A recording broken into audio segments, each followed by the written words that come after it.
Time to review the DJI Mavic Zoom. Why not the DJI Mavic 2 Pro or whatever it is with the big Hasselblad lens? It's because zooming in is the best. So let's start with this case.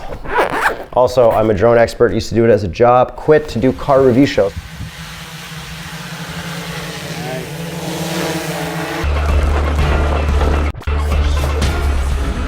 Look at this case. Okay, we got our propellers right up here.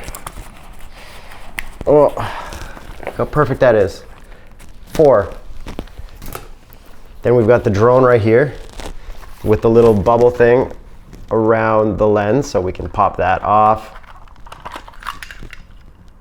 We got our ND filters on there because I'm not crazy. I'm not going to be flying around with like 160th shutter.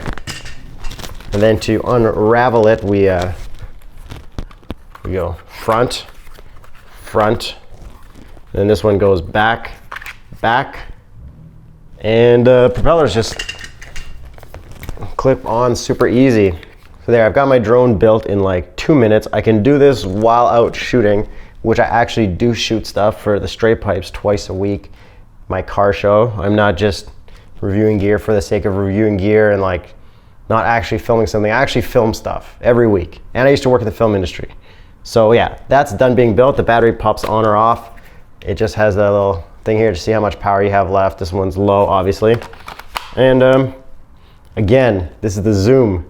That's why it's the best, because you can zoom in on stuff. And then the remote comes out of the bag super easy like this.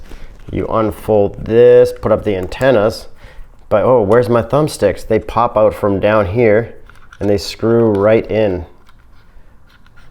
Takes a little bit more time than having a radio built, but it all fits in that little bag, which is amazing. And then you can just slide your phone right in down here. I'll show you real quick. Pop it out of my case. My old iPhone 6s Plus still holds up, but then every now and then it'll be like data cache full. So I think I need to get a better, faster phone. So there, that's the setup of it. You double click to turn it on. If I want to turn on the drone, I'll click twice. It'll freak out because it's not on level ground, but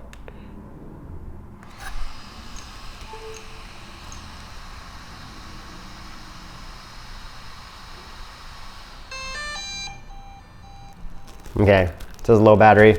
All good, doesn't matter. What we're going to do next is talk about what modes we use the most. So I guess first we got to open up DJI Go 4. There, go fly. Ignore update. I've been ignoring the whole time and it still works perfectly fine. Now I got an ND filter on there, so if I crank the ISO, I can see what's going on.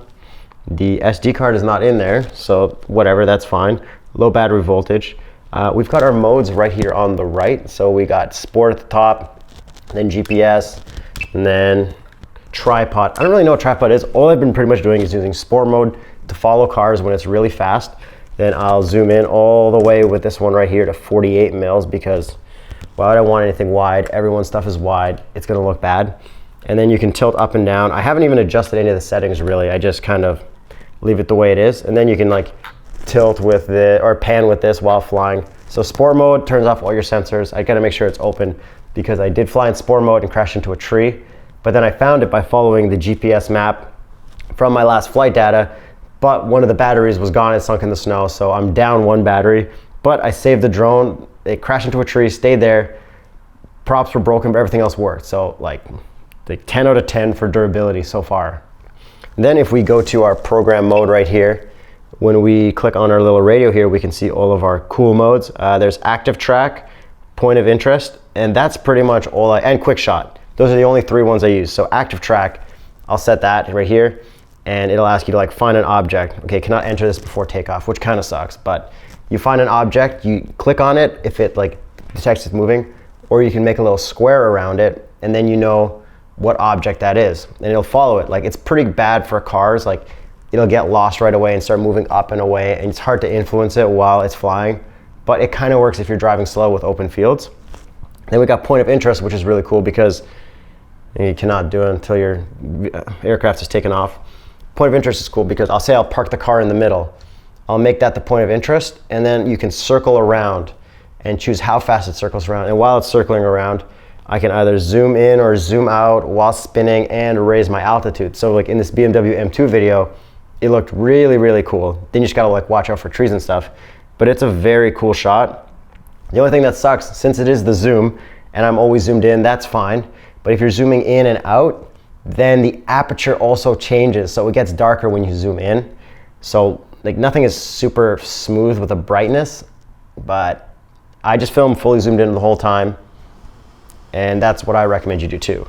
Then the last one is quick shot. The only quick shot thing that I used, cannot enter this before takeoff, is the one where it's a zoom, dolly zoom. So it's while it's moving forward, no, while it's moving back, it's zooming in. And it does the math for that, but it only shoots it in 30 frames a second, which kind of sucks.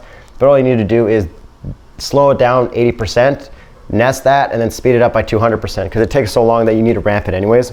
We used it a couple times, like here's a Mont Tremblant, and it's a really cool effect. Kind of gimmicky, but like worth it, definitely way worth it. And yeah, flight time's like 20 minutes, maybe a little bit less. It's like not the best in the wind, but it's okay.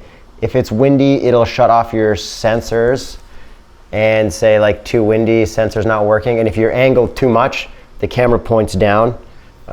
So like it's not the best for everything, but it's pretty good. Things I don't like about it. There's nothing I really don't like about it. I haven't really tried to like track a car through like a full out forest to see if it'll like avoid everything, because it does have sensors to dodge stuff. Here, check this out.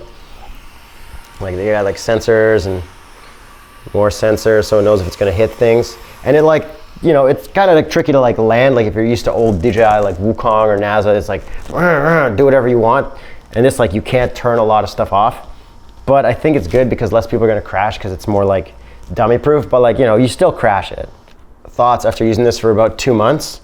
I literally got rid of my Phantom 3 Pro. I got rid of my Inspire with the dual operator setup and everything. I don't need that stuff anymore. It was too big to carry. The fact that everything fits in this small bag is next level. I had 3 batteries and the propellers and the drone in there until I lost one of the propellers and the controller, which is like insane compared to like carrying around a hard case. I can fit this in my carry-on bag to bring on a trip on an airplane. It's like the best. Negatives, I wish it could go faster, but if it went faster, I probably would have crashed it by now into something. So to be honest, no. 0 negatives. Get the zoom too, it's great. Probably get a faster phone because my iPhone 6 is a little slow and this is like memory cache full. Oh, the white balance is always weird. A little like wrong colors, I guess, and that the aperture changes when you zoom in and out. That's the only thing I don't like about this. I think getting filters is kind of tricky, but make sure you get the right ND filter so you can actually expose properly, because you don't want to have a high shutter speed. And that's pretty much it. I highly recommend the DJI Mavic 2 Zoom. Got it at DV Shop. Shout out those guys. That's my local camera shop.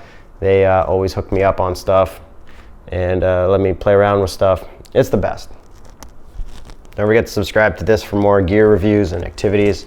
Stray Pipes, youtube.com/straypipes. That's a car show where all the stuff I review here, all the gear I review here, we're actually going to use it on our twice-a-week show. So we're not just like, you know, making videos for the sake of making video tutorials. We make videos, and this is just a side project because I like gear so much.